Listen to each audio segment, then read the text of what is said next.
आम दस्तूर है कि जब बच्चा पैदा होता है तो या तो रोता हुआ या फिर खामोश, दो ही तरह से। तीसरा तरीका नहीं है बच्चा पैदा होना, या तो खामोश या रोता। बच्चा अगर रोता हुआ पैदा हो तो बाप माँ, दादा दादी, नाना नानी सब मुस्कुराते हंसते हैं। क्यों? इसलिए कि रोना बच्चे की जिंदगी की अलामत है, पहचान है। बच्चा जब रोता हो तो सबको खुशी होती है कि बच्चा जिंदा है, और बच्चा अगर खामोश हो तो बच्चा तो नहीं रोता, माँ बाप, दादा दादी, नाना नानी ये सब रोते हैं। क्यों? कि चुप रहना मौत की अलामत है। मगर दुनिया की तारीख में एक बच्चे ने रिकॉर्ड तोड़ दिया। न तो वो रोया पैदा होते वक्त और न तो वो खामोश रहा। रोया भी नहीं, चुप भी नहीं रहा। वो बच्चा मक्के की धरती पर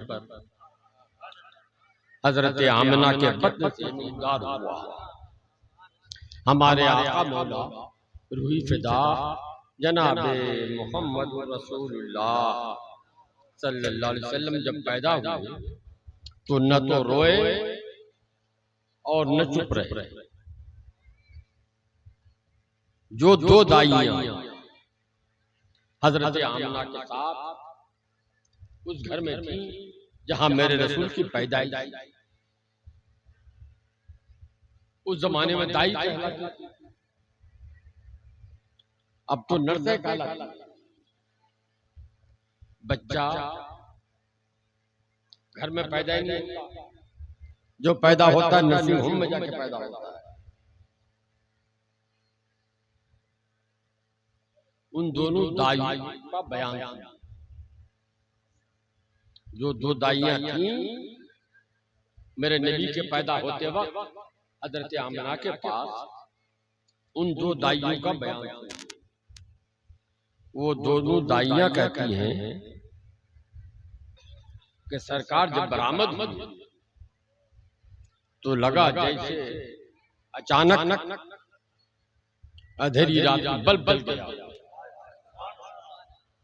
पूरा कमरा रोशन हो गया। ये तो दाइयों का बयान था। खुद हजरत आमिना का बयान यह है कि मैंने देखा मदीने मक्के से कि बसरा तक रोशन है। कहां मक्का, कहां बसरा? बसरा के दरोबाम नजर आ रहे हैं। खैर, मैं तफसील की तरफ नहीं जाऊंगा, 15 मिनट ही बोलना है मुझे। बोलते बोलते जिंदगी गुजर गई। अब तो आलम यह है कि चिरागें से हर बुझा चाहा। पट्टा दो पट्टे या कमर में बंधे हैं, एक घुटने में बंधा है। पूरी जिंदगी गुजर गई, कहीं जाता नहीं। ये तो जबरदस्ती में मुझे लाके बैठा दिया गया। डॉक्टरों को सख्त हिदायत है जागना।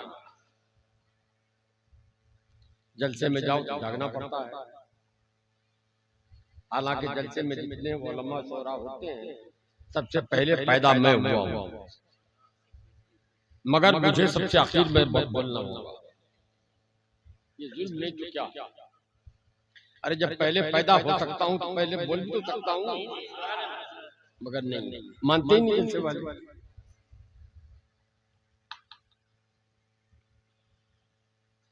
तो अल्लाह के अब वो दाइयां कहती है कि अल्लाह के नबी जब पैदा हुए, बच्चा जब पैदा होता है तो बच्चे के बदन में कुछ चिकनाई सी होती है, जिसे पोंछ के या धो के साफ किया जाता है। वो फरमाती है कि हमने देखा कि जैसे बच्चा नहलाया हुआ पैदा हुआ,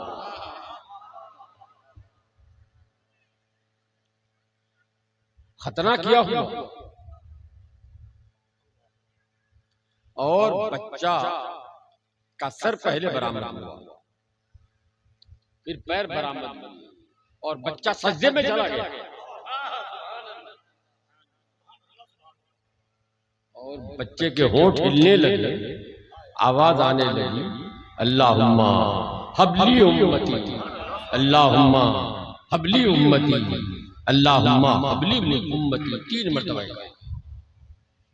तो नबी पाक पैदा होते ही जो बोले वो नबी की हदीस है ना, इससे पहले तो कोई हदीस नहीं। ये सबसे पहली जो हदीस है वो मैंने आपके सामने पढ़ी। क्या माना है? हमारे मौलवी लोग बताएंगे माना, और आमतौर पर कैलेंडर सब में भी लिखा होता है, ए अल्लाह मेरी उम्मत को बख्श दे, ये तर्जमा किया जाता है।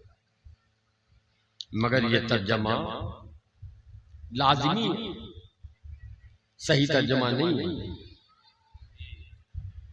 अल्लाहुम्मा का माना ए मेरे अल्लाह, रब्बे का माना है ए मेरे पालनहार, हब ये फेले अम्र है जिसका मादा है हेबा,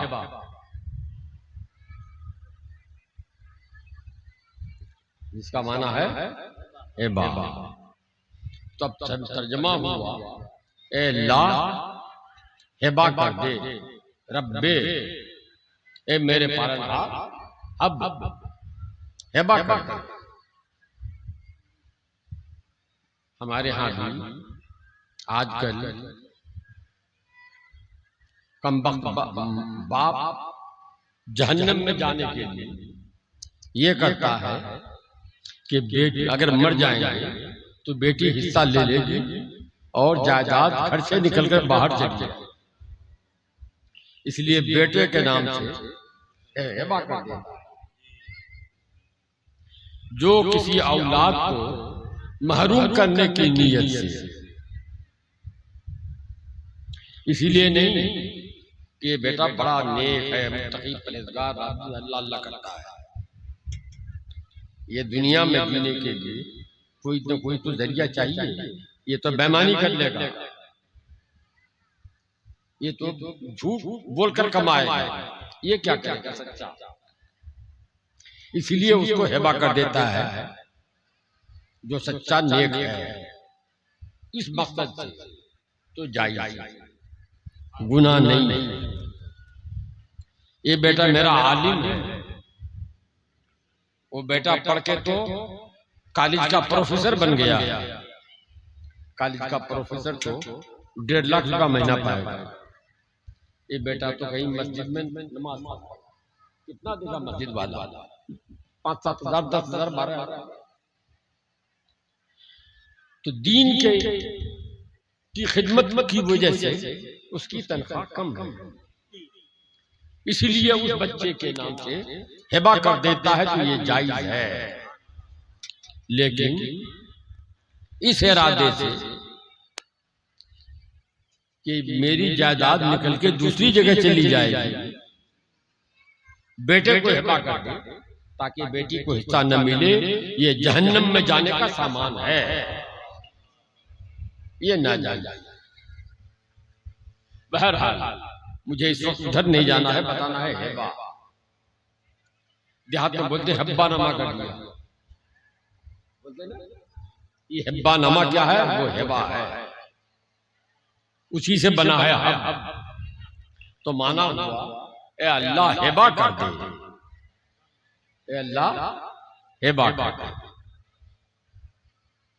यहाँ तो देखा नहीं, तो नाम तौर पर स्टेज पे ही होता है कि नाथ खा जब नाथ पढ़ता है कोई शेर अच्छा होता पसंद आता है। आजकल शेर समझता कौन है कि पसंद आएगा, जिसकी आवाज अच्छी लगती है, नोटों की बरसात होती है ना? नहीं, वरना आला हजरत, ये हजरत हसन का कलाम पढ़ा ना आपने।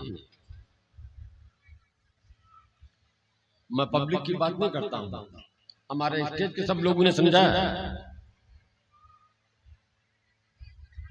नहीं समझ सके। और आला हजरत की नात तो और मुश्किल है, बड़े बड़े नहीं समझते हैं। तो शायर को जो दिया गया वो उनको हिबा किया गया। जो कुछ दिया जाता है वो हिबा है, उसी को हिबा कहते हैं। अगर कुछ लेके दिया जाए बदले में तो उसको खरीदो फरोख्त कहते हैं, और कुछ लेके नहीं यूं ही दिया जाए किसी को तो उसको हिबा कहते हैं। जो चीज हिबा की गई उसका मालिक असली कौन है? हिबा करने वाला। जिसने नोट दिया काशिफ साहब को, अगरचे नहीं दिया है, तो जिसने काशिफ साहब को नोट दिया वो असली मालिक। अब हिबा कर दिया किनको? इनको, काशिफ साहब को, तो काशिफ साहब भी मालिक हो गए। अब ये चाहे तो उस रुपये को ये हमारे इनाम साहब को दे दे, नहीं दे सकते, तो ये उनको हिबा कर, या उससे जाते हुए इस इलाके की कोई चीज मशहूर हो खरीद के ले जाए, वो खरीद नहीं सकते। अब वो मालिक हो गए, वो सब कुछ कर सकते हैं, असली मालिक तो वही है। रब्बे हबली उम्मत। दुरूद पाक पढ़ लीजिए, अल्लाहुम्मा सल्ली अला सय्यदना व मौलाना मुहम्मद व आलिहि व सहबिहि व बारिक वसल्लिम दाइमन अबदन सरमदा। हजरात, जैसे कुरान करीम में सबसे पहले नाजिल होने वाली आयत इक़रा बिस्मि रब्बिक, ऐसे ही ज़बाने रिसालत से निकलने वाले पहले अल्फाज ये हैं, अल्लाहुम्मा हबली उम्मत, अल्लाहुम्मा हबली उम्मत। उसी को बिलमाना रवायत की है रावियों ने, तो अल्लाहुम्मा की जगह रब्बे हबली उम्मती का जमा बनाया। पहली आयत कुरान की इक़रा बिस्मि रब्बिक, पहली हदीस जो ज़बाने रसालत से निकली, अल्लाहुम्मा हबली उम्मत। पूरी दुनिया में